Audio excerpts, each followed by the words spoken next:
Alright, so next house is Mama Sheik's house. As you can come up from the top, I didn't really show you where I came up from. So it's to the side of the house. Just come up those stairs, and that's the first one that you come to. Turn it around and let you in.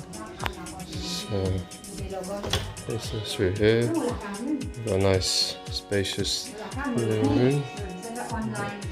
Yeah, my mum's got a bit of an online course what to do, unfortunately, on holiday.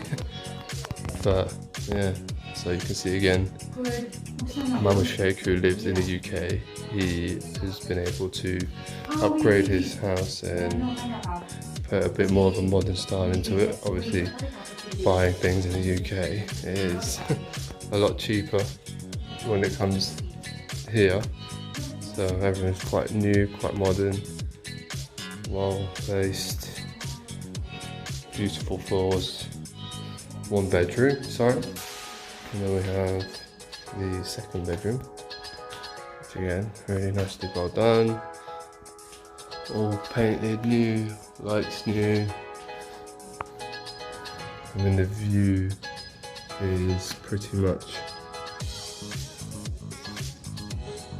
not amazing view, but obviously we're in the city right now. Not Port Louis, but like one of the next big villages, and then with towns. And we have the bathroom, which again has been, you can see the slight difference between my nanny and Nana's, who's still very quite authentic and old style, and my uncle, who has his place done with the benefits of, like I just said before, of having money and living in the UK. So bringing stuff over, buying stuff has been a lot easier for him to, you know, have a piece of property here if he ever wanted to move back from the UK and yeah, have a somewhat of a life here. Right, on to the next one.